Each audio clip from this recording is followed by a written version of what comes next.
السلام عليكم ورحمة الله وبركاته. أكم جرتوا هروتا في كم تجعلتوا بكجر سنتي نجاف رحمن ربي سنة عجرات الساعة أنا جالدا هر دبرتين تكيوز يالتي ملتوا لي أكم ستة جرسيست كان جرو قبل لي كل شيء وجين كلامتا زال كبرت تجرو ورونا كان الكوتي فرصة سبسكرايب وتشون جرماتي كنت دبلما دبرتين تكيوز يالتي ملتوا أكم ستة جرسيست جالا والقبتي عمل دبرتون لقبا والتلا تونندا عم مشينا فان باستس جالا دسنجتو يا جنان عمري كده مدندا kanaaf isheen na jaalatti laata jechuudha mallattoo ishee hubachuun barbaachisaadha.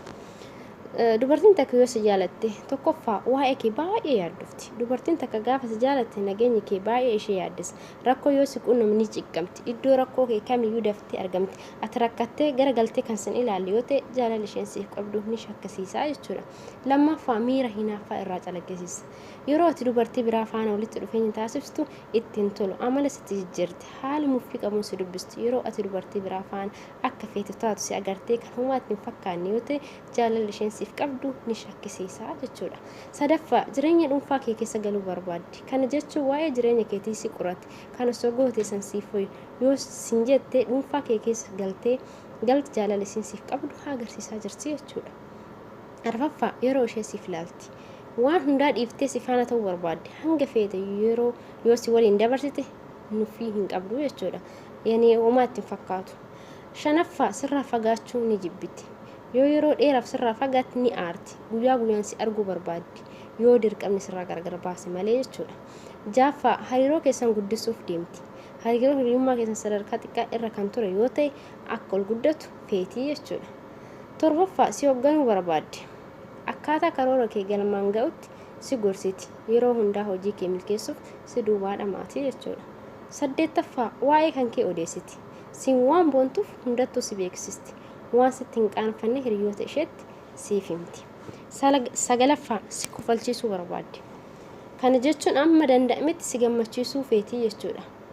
Kurnaffaa waan kee ni yaadatti. Guyyaa dhalootaa kee haa ta'u, uffannaa kan kee haa ta'u, nyaata ati jaalattu haa ta'u, bakka kana si yaadachiiste akka ati gammaddu homa akka ati yaadattu si gooti jechuudha. 11ffaa si ajaa'ibsiisuuf ni yaalti. Waan tokko yaaltee hojjechuun si ajaa'ibsiiste akka ati jaalattu dhamaati jechuudha. 12ffaa ati hiriyaa ishee isa gaariidha. Warra isheerra si filatti. Waan hundaa siin geesse mari'atti. Akka jireenya ishee keessatti ga'ee kee baatu ni barbaaddi jechuudha. 13ffaa injifannoo kee ni kabajji. Waan fedhe yoo ati galmeessite itti tola xiqqoodha jettee si harkatti hin tuffattu jechuudha dubartiin takka yoo si jaalatti. 14ffaa maatii isheetii wal si barsiifti. Isheen tun jaalala bira dabartee hanga waliin bultii ijaarutti hundaa'uu fedhii ishee agarsiisaa jechuudha yoo maatii isheetii wal si barsiiste. 15ffaa jaalalli dhimma wal xaxaadha. Beekuuf ulfaatus isheen na jaalatti laata jettee gaafachuun cubbuu hin qabu jechuudha. Egaa kana fakkaataa hanga yeroo biratti walitti deemuutti nagaa fi rahmana rabbii isinirraa jiraatu. Yoo isinitti tolee hiriyoota keessaniif sheer gochuu hin irraanfatinaa.